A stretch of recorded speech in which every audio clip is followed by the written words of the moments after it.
4 table spoon நெய் ஊற்றிக்கிறேன். இப்போ நெய் காஞ்சிடுச்சு ஃப்ரெண்ட்ஸ். எங்கிட்ட இருக்கிற முந்திரி திராட்சை இதை வறுத்து எடுத்து வச்சுக்கலாம். அடுப்பை ஸ்லோவில் வச்சுக்கோங்க. முதல்ல முந்திரியை வறுத்துக்கலாம். லைட்டாக இது வறுபட்டதும் திராட்சையை போட்டுக்கலாம்.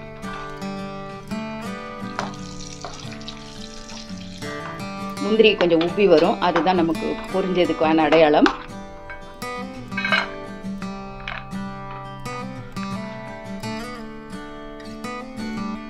ஒரு கப்பு ரவை எடுத்து வச்சிருக்கிறேன் ஃப்ரெண்ட்ஸ். இதை சேர்த்துடலாம். அடுப்பு சிம்லேயே இருக்கட்டும். இது நான் நாகா ரவை எடுத்திருக்கேன் ஃப்ரெண்ட்ஸ். இது வந்து ஆல்ரெடி டபுள் ரோஸ்டடு. இருந்தாலும் நம்ம இந்த டிஷ் செய்கிறதுக்காக கொஞ்சம் இது சூடாகணும். லைட்டாக வறுத்துக்கலாம். கலர் மாறாமல் வறுத்துக்கோங்க. பிளேட்டில் கொட்டி ஆற வச்சிடலாம். பவுடர் பண்ணிக்க போகிறோம்.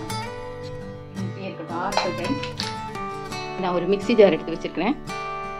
ஏலக்காயோட 7 பீஸ் எடுத்து இதில் போட்டுட்டு ரவா லட்டுக்கு தேவையான சுகர் அது வந்து 1.5 கப் எடுத்து வச்சுருக்கேன். இதை நம்ம போட்டு பொடி பண்ணிடலாம். ஏலக்காய் கீழே போட்டிருக்கேன். அது கூடவே இந்த சுகரையும் போட்டு பொடி பண்ணிடலாம். பாருங்கள் ஃப்ரெண்ட்ஸ், ஏலக்காயும் சுகரும் பொடி பண்ணது. இதை நம்ம ஒரு தாம்பாளத்தில் கொட்டி வச்சுக்கலாம். நம்ம லட்டு பிடிக்கிறதுக்கு இது வசதியாக இருக்கும் ஃப்ரெண்ட்ஸ். இப்போ பாருங்கள், ரவையும் பொடி பண்ணிட்டு வந்துட்டேன். இது ரொம்ப பவுடரியாக பண்ணணுங்கிற அவசியம் இல்லை. ஒரு 3/4 வாசி அதை நல்லா கொஞ்சம் பவுடராக பண்ணி இது கூடவே சேர்த்துடலாம். கூட நம்ம இப்போது முந்திரி திராட்சை வறுத்து வச்சோம் இல்லைங்களா, அதை சேர்த்துக்கலாம். அதோட ஒரு சீக்ரெட் இன்க்ரீடியன்ட் சேர்க்க போகிறேன். அது என்னென்னா பச்சை கற்பூரம் சேர்த்துக்கிறேன். கீழேயே நீங்கள் பொடி பண்ணால் போதும் ஃப்ரெண்ட்ஸ், நல்லா பொடி ஆகிடும். இது எதுக்குன்னா நல்ல ஒரு ஃப்ளேவர் கொடுக்கும், அதுக்கு தான். இப்போ இதை நல்லா கையால் மிக்ஸ் பண்ணி விட்டுக்கலாம். இப்படியே இருக்கட்டும்.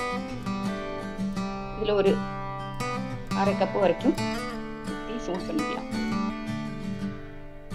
பாருங்கள் ஃப்ரெண்ட்ஸ், நெய் சூடாயிடுச்சு. பவுடர் வச்சுருக்கிறோம் இல்லைங்களா, அதில் கொஞ்சம் கொஞ்சமாக ஊற்றி நம்ம பிடிக்க வேண்டியது தான்.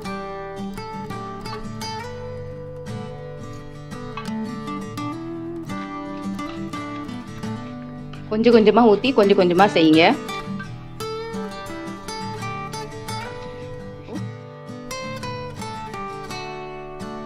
இப்படி உருண்டைகளாக பிடிச்சி வச்சிட வேண்டியதுதான். சூடாக இருக்கும் போதே இது பிடிச்சிடணும் ஃப்ரெண்ட்ஸ், இல்லைன்னா அது பிடிக்கிறதுக்கு வராது. நல்லா டைட்டாக பிடிங்க, அப்போ தான் அது உடையாது. இது வீட்டில் செஞ்ச நெய் ஃப்ரெண்ட்ஸ். உங்களுக்கு நெய் எப்படி எடுக்கணுங்கிறது நான் ஒரு வீடியோ போட்டிருக்கேன். நான் டிஸ்கிரிப்ஷனில் அந்த லிங்க் கொடுக்குறேன், வேணும்னா பார்த்துக்கோங்க. சரிங்களா ஃப்ரெண்ட்ஸ்?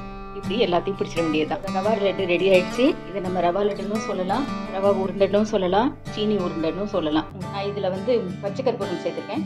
அது வந்து ஃப்ளேவருக்காகவும் ஒரு நல்ல அரோமா கொடுக்கும், அதுக்காகவும் தான் பச்சை கற்பூரம் சேர்த்துருக்கேன். இந்த வீடியோ உங்களுக்கு பிடிச்சிருந்ததுன்னா லைக் பண்ணுங்கள், ஷேர் பண்ணுங்கள், கமெண்ட் பண்ணுங்கள், அண்ட் சப்ஸ்கிரைப் பண்ண மறக்காதீங்க friends. Okay friends, see you in the next video. Bye, take care.